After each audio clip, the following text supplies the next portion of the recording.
แต่อาตมาภาพก็บอกว่าสัญญาณการถ่ายทอดนั้นจะไปได้เท่าใดถ้าว่าสัญญาณการถ่ายทอดนั้นไปได้สวยก็จะได้จบถ้ามันบ่จบก็แสดงว่า1สัญญาณมันบ่มี2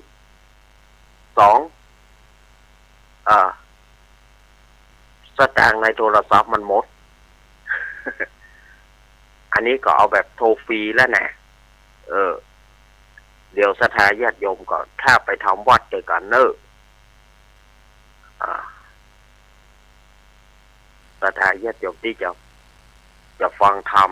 จะทำวัดด้วยกันอย่าอาตมาจะป่าศรัทธาญาติโยมไปทำวัดตั้งจิตตั้งใจไหนๆจะออกภาษาแล้วนะศรัทธาญาติโยมจะออกภาษาแล้วก็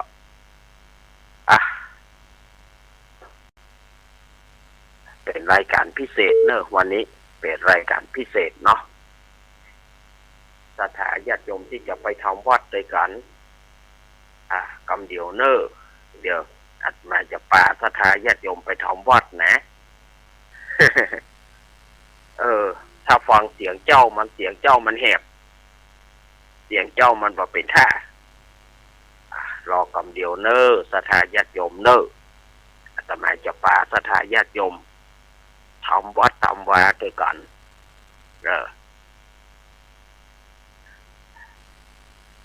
อันนี้จะทำเป็นหมู่นะ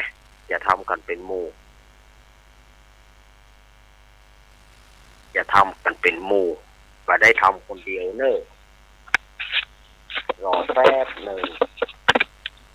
นะรอความพร้อมถ้าความพร้อมอันนี้คือความพร้อมมาแล้วก็จะได้ทำวัดทำวาเท่าที่เวลาจะเอื้ออำนวยนอกวันนี้ก็คงใช้เวลาบ่นักนะถ้าญาติโยมคงใช้เวลาบ่นักคงจะใช้เวลาพอให้พอดีสำหรับในวันนี้อาตมาได้แทนเปิ้นวันนี้กับแทนท่านหลวงพ่อท่านพ่อครูวรธรรมนาถวัดหนองเหียงเปิ้นก็บ่สบายเปิ้นก็บ่สบายเฮาก็บ่สบายญาติโยมแต่เฮาก็ถึงแม้ว่าบ่สบายก็ด้วยภาระหน้าที่แต่สวะก็บ่ได้ก็เลยจำเป็นที่จะต้องมาช่วยกันมาอนุโมทนาบุญด้วยกันเดี๋ยวก็ศรัทธาญาติโยมรอความพร้อมพระเนนเถรเจ้าแต่อาตมาจะได้เอาโทรศัพท์วางไว้ลุ่มเนอะมันเสียงมันก็อาจจะบ่ค่อยกังวานสักเท่าใดนะศรัทธาญาติโยมที่มาแล้วจากทางใดพ่องนะพนมมือขึ้นพร้อมกันก็เนอะพนมมือขึ้นไว้เลย เข้ามาทางเพศมานั่งเลยเข้ามานั่งเดี๋ยวอาตมาจะปาศรัทธาญาติโยมได้ทำวัดทำวากันเดี๋ยวท่านเจ้าวาดก็จะไปพูดนำวันนี้ออกกล้องเอิ้นเนอะออกกล้องเอิ้นเนอะ ออกกล้องเอิ้นเนอะก็เดี๋ยวจะเปิดกล้องเฮ้ยออกกล้องเอิ้นเนอะศรัทธาญาติโยมสาธุชนทั้งหลาย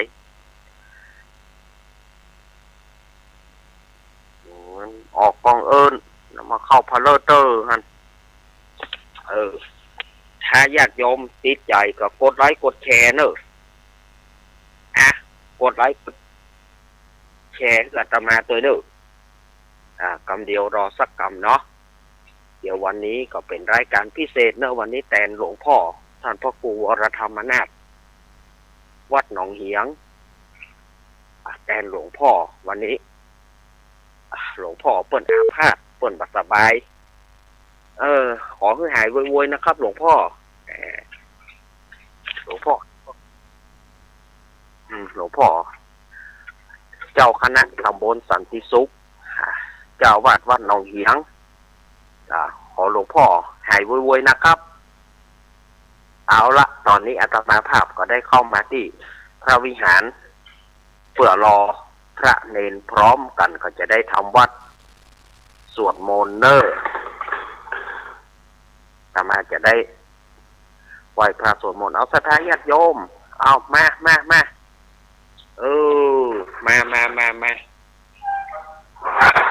จะได้ทำวัดด้วยกันเนอร์เอาละตอนนี้เสียงมาจากกล้องกังวานเนอร์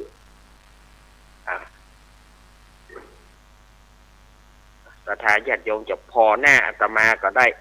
แต่พอแล้วจะไปโลดหน้ามันบางแง้ม พอแล้วมันบางแง้มอย่าไปพอมันเนอะเดี๋ยวเขาได้โอกาสเดี๋ยวเขาได้เวลาจะได้ทำวัดทำวาศรัทธาญาติโยมเนอะเอากราบพระเบื้องต้นก่อนกราบ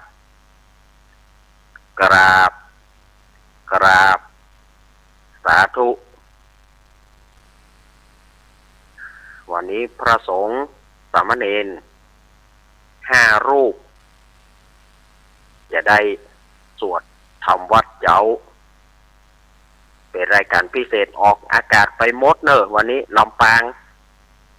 ลำปูนเชียงใหม่พุ่นน่ะถึงกัลยาณิวัฒนาพุ่นเนอะประเด็นนี้นะแล้วก็ผู้ที่พอ YouTube ก็ทั่วโลกเนอะเข้าเว็บก็ได้ถ้าฝ่ายจะเข้าเว็บก็เข้าเลยถ้าฝ่ายมีโทรศัพท์นะเข้าเว็บเนอะ www.dailorradio.com เข้าที่เว็บไซต์หรือว่าเข้า Google ขึ้นสีขาว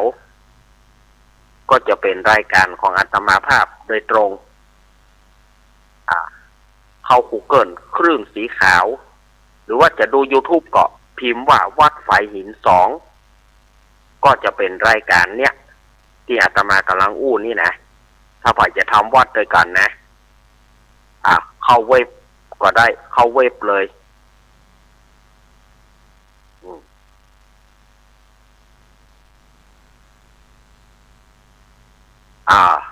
ขอบคุณท่านอาจารย์วิสุวัฒน์วรกิจโยนะครับผมเดี๋ยวเขาจะได้ช่วงนี้อาตมาคงจะมาได้เปิดสายแล้วเนอะเพราะว่าเพื่อจะสวดแล้วมันก็จะ6 โมงพอดีเนาะการถ่ายทอดวันนี้นะแต่ถ้ามันจบที่ไหนที่ห้านเนอะแง่เสี่ยงก็มาอิ่มเนอะซะได้ แง่เสี่ยงก็มาอิ่มเนอะ1 แบตเตอรี่2 สตางค์มันหมด 3 สัญญาณมันบ่ดีรอกำเดียวเนอพระสงฆ์กันเข้ามา1แล้วก็ลมฟ้าอากาศเนอลมฟ้าอากาศก็อาจจะมีปัญหาหน่อยในการที่จะถ่ายทอดเสียงในวันนี้มันถ่ายทอดทางโทรศัพท์แต่ถ้ามันเกิดหลุดมาสมมติว่ามันหลุดนะเจอันจีมาเนอถ้ามันหลุดมาจีมาเนอเดี๋ยวจะส่งสัญญาณไปถ้าสตางค์มันบ่หมดเถียก่อนนะถ้าสตางค์มันหมดก็แปลว่าจ่อยว่องเนอะศรัทธาญาติโยมสาธุชนทั้งหลายตอนนี้เรากำลังรอเตรียมความพร้อมสำหรับที่จะทำวัดเจ้าศรัทธาญาติโยมก็มากันนักมากันหลายแม่สุทัศน์แม่สุทัศน์กดไลค์กดแชร์ให้อาตมาด้วยเนอะ แม่สุทัศน์ดีมูลแม่บ่อุ้มแม่วางอุ้ยอินแม่สาบสะเมิงตื่นหรือยังอุ้ยอินเอามาสวดมนต์ด้วยกันเว้ยอุ้ยอินแม่สาบสะเมิงมาสวดด้วยกันเนอะเอาละตอนนี้เตรียมได้ความพร้อมแล้วครับเขาถ่ายทอดเนอะวันนี้ถ่ายทอดออกอากาศตัวเนอะได้จัดรายการพิเศษหน่อยวันนี้ถ่ายทอด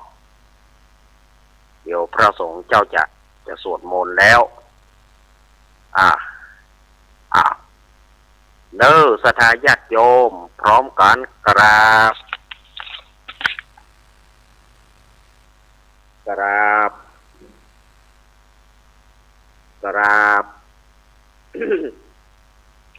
ราจะได้เริ่มพิธีกรรมต่างๆแล้วเนอะ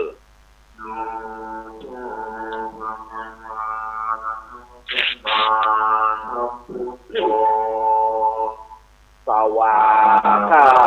โตเยนะภะคะวะตาธัมโมสุปฏิปันโนยะสาภะคะวะโตสาวกสังโฆสามะยังภะคะวันตังสัมมังสัมพังอิเมหิสักกะเลนิยะทานะหังอารุปิเตมิอาภิปุยามะสาธุโนวันเตภะคะวานุกิราภะรินิพุตโตปิปัจฉิมาชนะทาโตปังปะมานะสาอิเม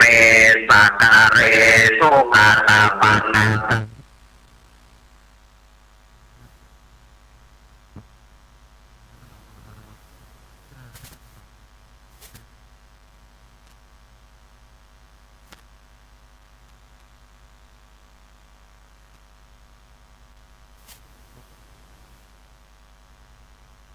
วิวาเอกราบวาตาโลภะคะวะนาธัมโมธัมมังนัมมัสสามิครับสุปฏิปันโนภะคะวะโตสาวกสังโฆสังฆังนามามิครับศรัทธาญาติโยมเนอะ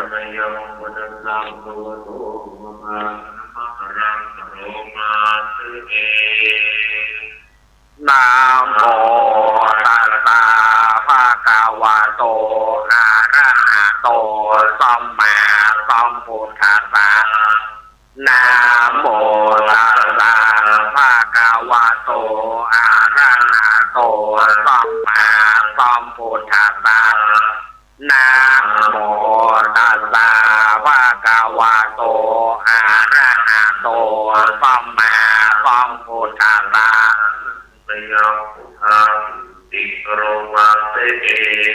โยโสตถาคโตอะระหังสัมมาสัมพุทโธวิชาจารณะสัมปันโนสุขโนโรกาวิโชอานุตโรโกวิสานัมมาสะนิสัพเอวามาโนสานังโพโธภะคะวาโยอิมังโลกังสะเทวะกังสะมาระกังสะพระมากังสาสะมามานิปัจฉังเทวะมาโนสาสะยังอภิยาสัพพิตาตาวาปเวเทสิโยธรรมังเนเสสิอาทิการายานังมาเนการายานังปาริโยสานาการายานังสาทังสาปยัญชนะเกวรปริสุทธังปาริสุทธังพระมาจาริยาปะเทสิตามาหังภะคะวันตังอภิปูชยามิตาปะหังภะคะวันตังศิรสานามามิครับอันนมยังธรรมาภิติกโรมาเตโยโตสาวาคาโตภะคะวะตาธัมโมสันติ สิโกอาตาริโกเอหิปัสสิโกโอปานายิโกปัจจตังเวทิตาโพวิโยหิตาปาหังธรรมังอภิปูชยามิตัมปาหังธรรมังศีลสานามามิครับอันยมยังสังฆามิติกรมาเตโยโสสุปฏิปันโนภะคะวะโตสาวกสังโฆโอโชปฏิปันโนภะคะวะโตสาวกสังโฆยายาปฏิปันโนภะคะวะโตสาวกสังโฆสามีจิปฏิปันโนภะคะวะโตสาวกสังโฆยาทิทังจัตตาลิปุริสาโยกาลิอาตาปุริสาภูกาลาเอสาภะคะวะโตสาวกสังโฆอาหุนายโยปาหุนายโยรังหินายโยอัจจาริการังโยอาโนตารังมุญญาเนตังโลกัสสาตาปาหังสังขังอาภิปูชยามิตัมปาหังสังขังศีลสานามามิครับต่อไปจะได้สวดมนต์เนิกสถานยันยนเนิกอาราหะโตสัมมาสัมพุทธัสสะนะโมตัสสะภะคะวะโตอะระหะโตสัมมาสัมพุทธัสสะนะโมตัสสะภะคะวะโตอะระหะโตสัมมาสัมพุทธัสสะสารนังคัจฉามิธัมมังสารนังคัจฉามิสังฆังสารนังคัจฉามิทุติยัมปิพุทธังสารนังคัจฉามิทุติยัมปิธัมมังสารนังคัจฉามิทุติยัมปิสังฆังสารนังคัจฉามิตติยัมปิพุทธังสารนังคัจฉามิตติยัมปิธัมมังสารนังคัจฉามิตติยัมปิสังฆังสารนังคัจฉามิเมโสตังเอตังตามายังปะกาวาภารานาติยังวิหารติอิติปัตตาเนมิกาตาเยตัตระโอปะกาวาปัญจวัคคีย์เยปิโกอัมมัสเสติทเวเมกาเวอันตาปาปาจิเตนานาเทวิตาปโยจายังกาเมสุขามะสุขันลิกานุโยโกตุโกโมโพโตจานิโกอานาริโยอานันตาสันนิโตโยจายังอาตากิลามาธานุโยโกตุโกอานาริโยอานันตาสันนิโตเอเตเตปิกาเวอุโกอันเตยานุปะกามามาจิมาปาติปาตาตาตากาเตนะอาภิสัมพุทธะจักโกกาณนิยานาการณิอุปาสัมมัญญาโอนายานิปานายาสังวัตติกะตะมาจาสาปิกเวมัชฌิมาปาติปาตาตาตากาเตนะอาภิสัมพุทธะจักโกกาณนิยานาการณิอุปาสัมมัญญาอาภิญญายะสัมโพชยานิปานายาสังวัตติอายะเมวะอริโยอาทังคิโกมัคโคสายาทิทังสัมมาทิฏฐิสัมมาสังกัปโปสัมมาวาจาสัมมากัมมันโตสัมมาอาชีโวสัมมาวายาโมสัมมาสติสัมมาสมาธิยังโคสาภิกขเวมัชฌิมาปาติปาตาตาตากาเตนะอาภิสัมพุทธะจักโกกาณนิยานาการณิอุปาสัมมัญญาอาภิญญายะสัมโพชยติปานัญญสวัตติตังโคปานาภิกขเวทุกขังอริยสัจจังชาติปิโตกาชาราปิโตกามารานังปิโตกังโสกาภาริเทวะสุขโตมานาสุปายาตาปิโตกาปิเยหิสัพพโยโกตุโกปิเยหิวิปโยโกตุโกยังพิชังนาราปฏิสัมปิโตกังสังคิเลนะปัจจุปทานาปัญจโต สุขาอิตังโอปานาปิกังเวทุกขาสามุตตโยอาริตอนนี้กำลังสวดธรรมจักรเนอะสัทธาญาติโยมเนอะพระตัสสะปินันติเนสายาติสังขามะขันหาภวะขันหาวิปาวะขันหาอิตังโอปานาปิกาเวทุกขานิโรโทอาริยสัจโยตัสสะเยวะขันหายะอาเสสาวิราคะนิโรธาเนสาโขมุตติอานาริโยอิตังโอปานาปิกาเวทุกขานิโรธาหามิปาเตปะนาอาริยสัจจังหายะเมวะอาริโยมาโคสายาติสังสัมมาทิฏฐิสัมมาสังกัปโปสัมมาวาจาสัมมากัมมันโตสัมมาอาชีวะสัมมาวายาโมสัมมาสติสัมมาสัมมาทิฏฐิสังโฆจริยาปัญจันติเมปิกาเวปุเพรานะโนสุเตสุธัมเมสุจาภูโอทาปาทิยานังโอทาปาทิปัญญาโอทาปาทิวิชาโอทาปาทิอโลโกทาปาทิตังโอปาทิตังสุขังอาริยสัจจปาริยายันติเมปิกาเวปุเพรานะโนสุเตสุธัมเมสุจาภูโอทาปาทิยานังโอทาปาทิปัญญาโอทาปาทิวิชาโอทาปาทิอโลโกทาปาทิตังโอปาทิตังสุขังอาริยสัจปาริญญาตันติเมปิกาเวปุเพรานะโนสุเตสุธัมเมสุจาภูโอทาปาทิยานังโอทาปาทิปัญญาโอทาปาทิวิชาโอทาปาทิอโลโก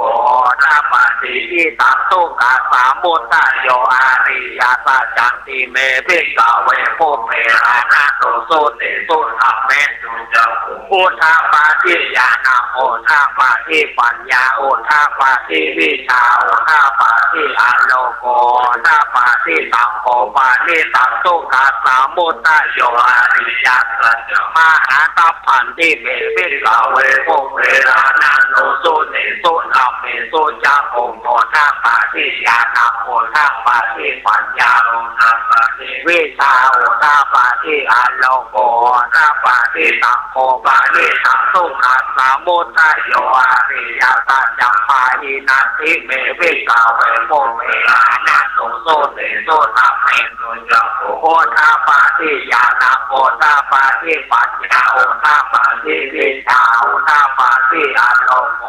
ทาปาทิอิตังสุขานิโรโทอาริยสัจจันติเมปิกาเวปุเพรานะโนสุเตสุธัมเมสุจาภูโอทาปาทิยานังโอทาปาทิปัญญาโอทาปาทิวิชาโอทาปาทิอโลโกทาปาทิตังโอปาทิตังสุขานิโรโทอาริยสัจปาติกาตันติเมปิกาเวปุเพรานะโนสุเตสุธัมเมสุจาภูโอทาปาทิยานังโอทาปาทิปัญญาโอทาปาทิวิชาโอทาปาทิอโลโกทาปาทิตังโอปาทิตังสุขานิโรโทอาริยสัจจังปาติกาตันติเมปิกาเวปุเพรานะโนสุเตสุธัมเมสุจาภูโอทาปาทิยานังโอทาปาทิปัญญาโอทาปาทิวิชาโอทาปาทิอโลโกทาปาทิอิตังสุขานิโรธาคามิเนปาทิปาตาอาริยสัจจิเมปิกาเวปุเพรานะโนสุเตสุธัมเมสุจาภูโอทาปาทิยานังโอทาปาทิปัญญาโอทาปาทิวิชาโอทาปาทิอโลโกทาปาทิตังโอปาทิตังสุขานิโรธาคามิเนปาทิปาตาอาริยสัจปันติเมปิกาเวปุเพรานะโนสุเตสุธัมเมสุจาภูโอทาปาทิยานังโอทาปาทิปัญญาโอทาปาทิวิชาโอทาปาทิ ติอาโลโก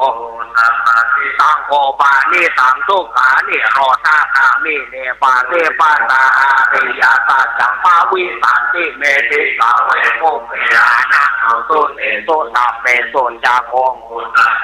ญาณโหทาปาติปัญญาโหทาปาติวิชาโหทาปาติอาโลโกทาปาติยาวากิวันจามเมปิกาเวริเมตุญาโตโสอาริยาปัสสิสุวันติปาริวัตังกาวานังลากาลังญาณทัสสะนังนะสุวิสุตังนาโหติเนวตาวาอัปปิกาเวสะเทวะเกโรเกสะมาระเกสะพระมาเกสะตามานาพระมานิยาปัจจายะสะเทวะมาโนสายะโพธินาภิสัมพุทโธปัญจจติยะสุตโภเมปิกาเวหิเมโสจัตโตสุอาริยสัจเจสุเอวันติมาริวัตังกาวานาสานานังญาณทัสสะนังสุวิสุตังนาโหติอาตาหังปิกาเวสะเทวะเกโรเกสะมาระเกสะพระมาเกสะตามานาพระมานิยาปัจจายะสะเทวะโนสายะอาโนตารังสัมมาสัมโพธินาภิสัมพุทโธปัญจยติญาณัญจาพระเอนะสัมมุตปาติอาสุตาเตมิโมติอายะเปติสันเลนัสเทธานิโกนาปาโวติอิตามาโกจาปะกาวะปัญจาวาคียาปิโกปะกาวะโตปาติสังอาภินัสสุอิมัสสามิยะปะนะวายะกะการันตามิปัญญามะเนโตโกนัญญสาวิราชังเวตามารังยะปุโกทาปาติยังจริงจริงละปันปันตังนิโรธาธรรมันติภวะติเตวะสวะวาระวะมาจักเกวังเทวะสัตตามาโนสาเวโสเอตัมปะกาวะตาปารานันติยังอิสิปัตตาเนเมฆาลาเยอโนตารังธรรมัญญกังปาวัติสังฆปะติวัติยังสามะเนนะวะพระมะเนนะวะมะเรนะวะพระโมนะวะเกนันจิวะโรกัสสามินเตเทวนังสัตตังสุตวะจตุมหาราชิกาเทวสัตตามนุสาเวสุจตุมหาราชิกานังเทวนังสัตตังสุตาวะสิตาเทวสัตตามนุสาเวสุตาวะสิตานังเทวนังสัตตังสุตวะยามาเทวสัตตามนุสาเวสุยามานังเทวนังตุสิตาเทวสัตตามนุสาเวสุตุสิตานังเทวนังสัตตังสุตวะนิมานาราติเทวสัตตามนุสาเวสุนิมานาราตินังเทวนังปารานิมิตาวะสาวัตถิเทวสัตตามนุสาเวสุปารานิมิตาวะสาวัตถินังเทวนังสัตตังสุตวะมัจจายิกาเทวาเอตัมปะกาวะตาปารานะปิยะติสิปัสสะเตมิฆาตาเยอโนตารังสัมมัจจังตังภาวัติตังอัปปติวัติยังสัมมาเนนะวะพระมะเนนะวะเตเมนะวะมาเรนะวะพระโมนะวะเตนะจิวะโรกัสสมินเตเตนะเตนะโมเตนะยังวะสัมมาตุกะตะโสอาภูคาจิอาเสจัตตะสังติโลกาตาตุตังกัมปิสัมปะกัมปิสัมปะเวทิยังปะมาโนจะโตลาโลโอปะโตโลเกปะโตลาโอเต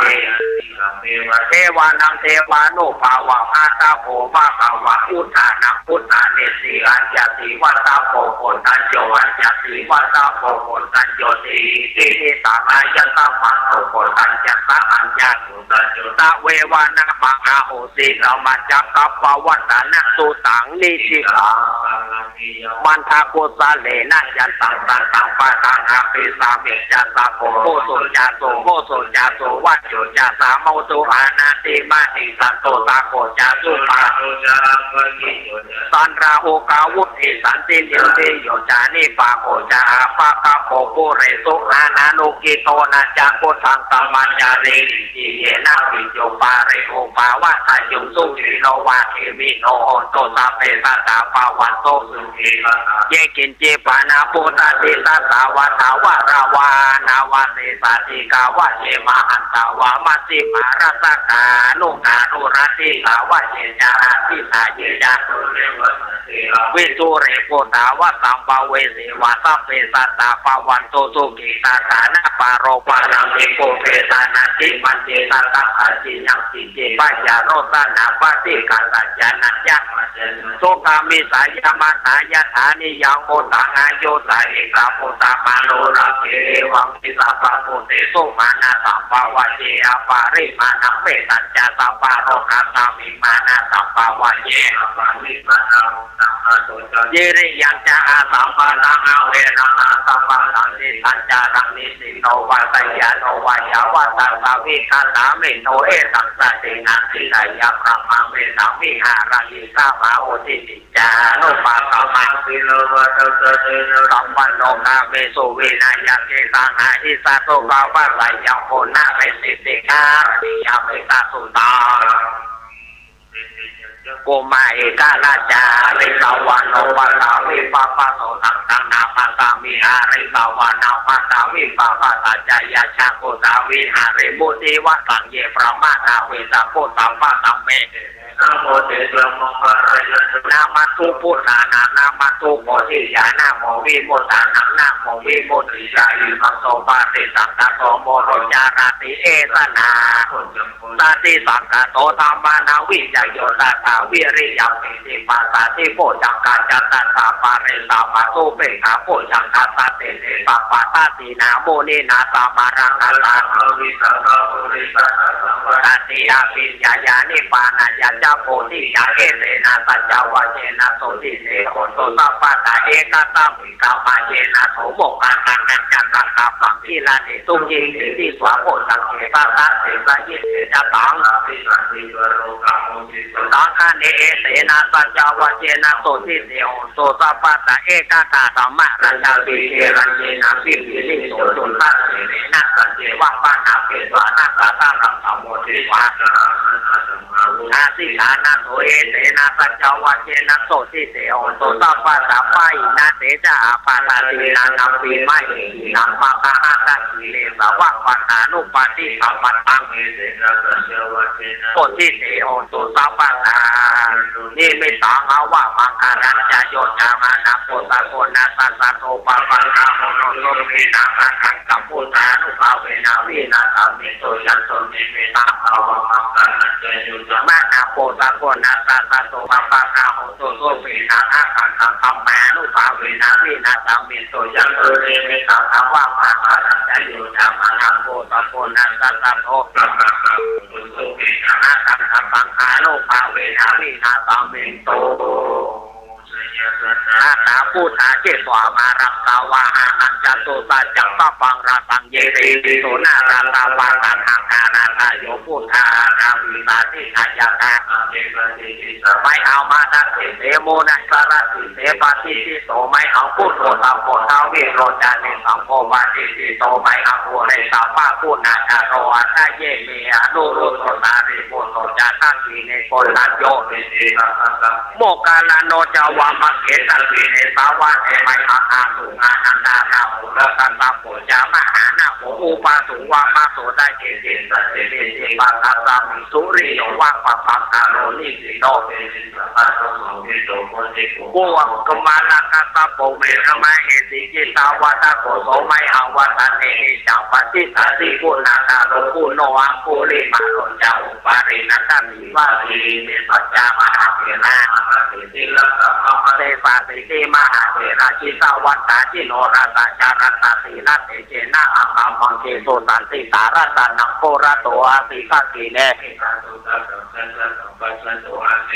อาโกลิมาดังกังกันตาโมราปรินันจาตานาติยสุตกังอาติจาตานาอติเสปะปะกาลาสันติตาจินานาวราสัญยุเตสัมมาปะกาลังกัสิปัสสะโสมิตาคัจจินะสัมมาสัมพุทธะสัจจะเนวัตตาปิตาไตยะจัตตาปยารัจจตุปะตะวะสิสาวินัญญัตุอานันตปุณณเตจัตติ นาปัญชารามาจำนิวิหารรามมานิเตเรสาปะเวตุมังคัปเปเตมหาราวิสัสสะจิวาเวตโตระโกจิตาเวนัสชิตุปัตตาโวธรรมานุภาเวนัสชิตาริปังโอตังมานุภาเวนัสชิตัตตาระโยสธรรมิธรรมานุภาวะริโตติเทวามนุสานังตอนนี้กำลังสวดเมตตาอย่างเนิ่น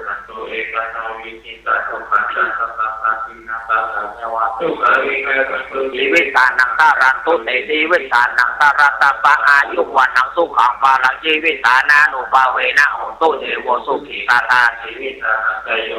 โอตาถังโอตามังวารัง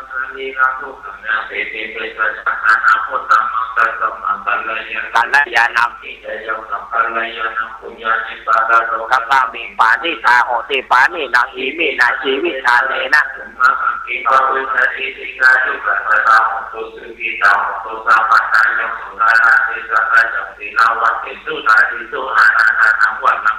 ชีวิตานามาหปาลังเอวะวานิติกายกายตินาโคจรสัมปันนัสสัมมันติระภะ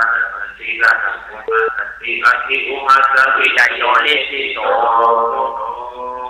มังคลาสัมโพโตติปัสสุตาโมปุณะมังคลังนะอัมมาตาปัสสุขาปามุญจเลสัมโพมังคลาสัมโพโตคัมปิโลธัมมะมังคลังมาคัมมาสัมปะปายาปามุญจเลสัมโพมังคลาสัมโพโตทักขินโยอนุตาโรตังฆมังคลังมาคัมมาสัมปะโลกาปามุญจเลสัพพะมังคาราราคันโตสัพพะเทวะตันสัพพะพุทธานุภาเวนะสัตตาโตติภาวะโตเทภาวะโตสัพพะมังคาราราคันโตสัพพะเทวะตันสัพพะธัมมาภาเวนะสัตตาโตติภาวะโตเทภาวะโตสัพพะมังคาราราคันโตสัพพะเทวะตันสัพพะสังฆานุภาเวนะสัตตาโตติภาวะโตเท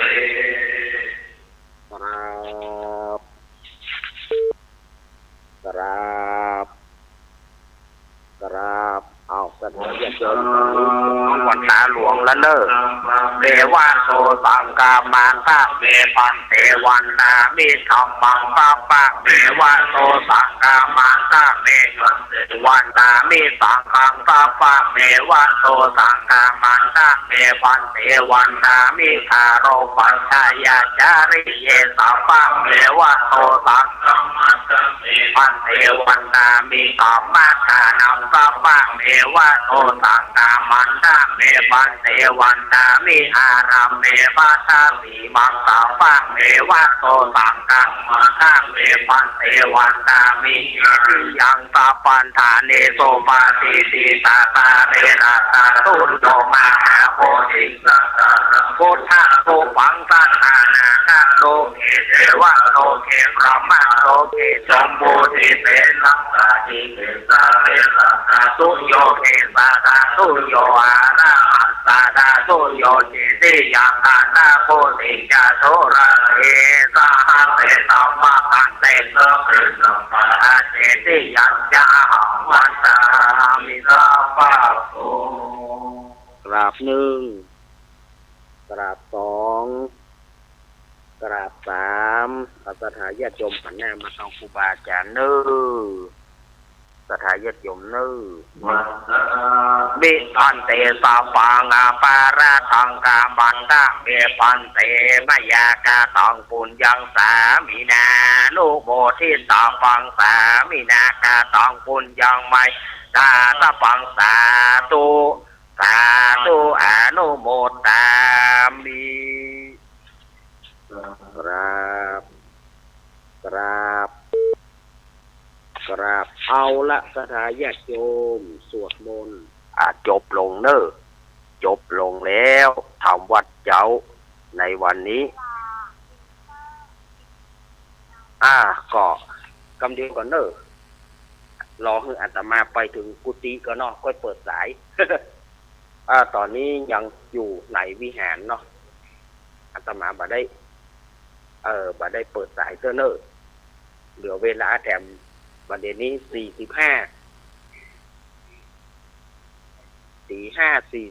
นาทีเดี๋ยวอาตมาจะ ได้วางสายกับสถาญาติโยมเนอะก็ถึงว่ามันบ่หลอดอีกหลอดไปอยู่เฮ้ย สถาญาติโยมกดไลค์กดแชร์อาตมาตัวเนอะกดไลค์กดแชร์เนอะสถาญาติโยมถ้าเปิงใจนะกดไลค์กดแชร์อาตมากำ ที่อย่าไปกดไลค์กดแชร์อย่าได้ท่านอาจารย์หันกะนะจะไปย่อย กดไลค์กดแชร์เฮ้ก็แล้วหันจะไปย่อย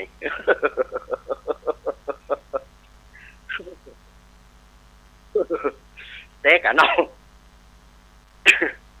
หู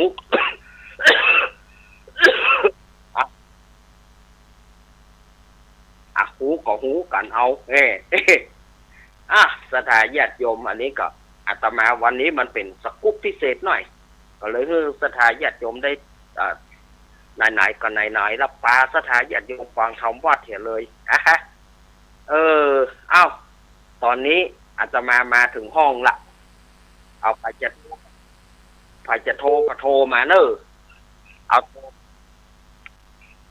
โทรมาได้เลยเนอะ0837611775 เอาสถาญาติโยมโทรมาได้เลย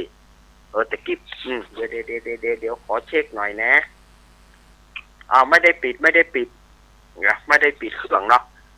อีกเครื่องหนึ่งก็ยังสำรองไว้เอาสำรองไว้ไปหลอดอยู่เฮ้ยญาติโยมโทรมาได้เลยเนอะถูกใจหรือไม่ถ้าไม่ถูกใจก็บอกมาถ้าถูกใจก็บอกมากดไลค์กดแชร์นะเจริญปอนเจ้าไว้ฝ่าเจ้าโหบุญแท้ๆเลยเจ้านี่เนาะโอ้ตัวธรรมจักรเลยตันก่อตันเจ้าตันอยู่ล่ะแม่พี่สมัยเขาถ้าเขาเอาทั้งไปกันเอาอีบอเจ้าไม่ตอบขนาดนี้แล้วอีบอเลี้ยวใจเต้ละแม่พี่สมัยเขานี่เจ้าแม่ไม่ว่าแม่กระสวดธรรมจักรแล้วของอาจารย์คนนั้นชาฮอนตอนเขาจะใส่บาตรนี่เนาะสวดธรรมจักรอีกก่อนนี่นะเจ้าบุญแต่วันนี้วันนี้ได้บุญเนาะเจ้าแม่นึ่งเข้าตัวใส่บาตรเนี่ยโอ้วันผู้ห่อขนมยังวันผู้แม่เจ้าแม่เอาขนมเจ้าสั่งเขาแล้วเจ้าสั่งเขาแล้วเนาะเจ้าเป็นกำลังใจนะยินดีเนอะแม่พี่สมัยเจ้ายินดีเนอะแม่พี่สมัยมาละนางแรนางแรไปจะโทรเข้ามาแถมเอาเต้าที่เวลาโปรมีอยู่0837611775ถ้าได้ยินเสียงยายพรสวดธรรมจักรนะเนาะ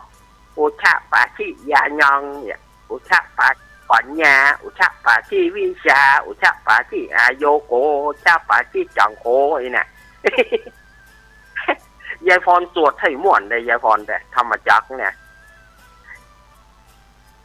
จังโกปัญญาพิกาเวจุกังอายิยาชาจังปยิญญาญันจิเมยเดี๋ยวยายพรอยู่บ่หินจูด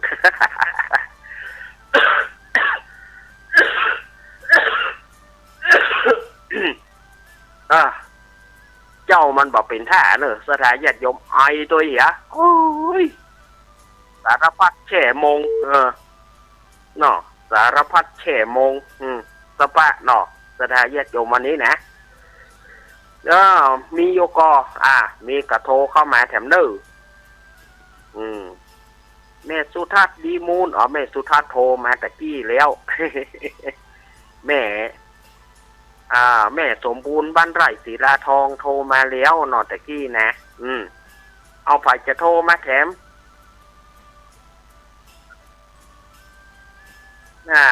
มันเปิ่นลูกเปิ่นตัดรายการเด็กแล้วเผื่อเปิดจะลูกมาแถม ป้อนานเจสีทีวีเพื่อคุณตื่นหรือยังเนี่ยป้อนานเจสีป้อนานอินสมเตปินแต่คืนนี้บ่ได้ห่วมเน้อแต่คืนนี้เจ็บคอ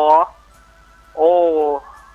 ถ้าไปอู้นี่รับรองว่าเสียงเป็ดเทศกันแล้วกันแงบมหาเสน่ห์เลยแหละมันจะรำคาญเปิ้นแต่คืนนี้นะเลยบ่จัดสักกรรมเอาคืนนี้ก็ปากันนอกป้อนาน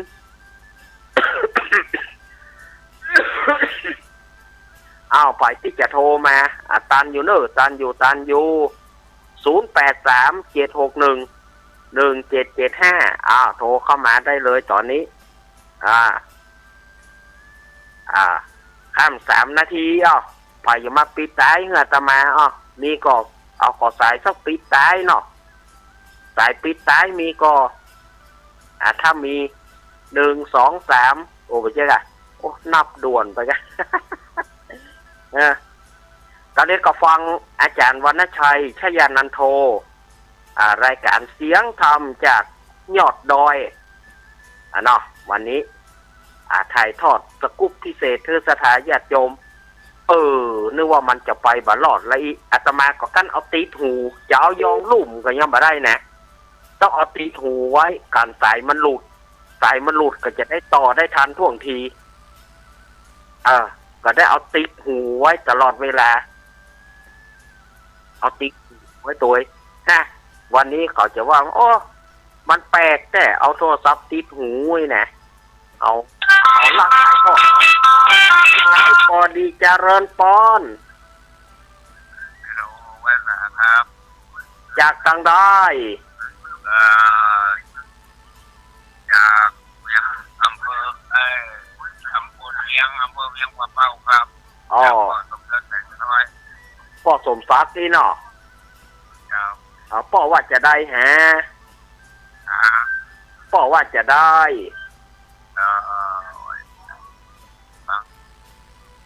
มาให้จากมาจากพระเจ้าฟังท่านแต่เจ้าแล้วเนาะ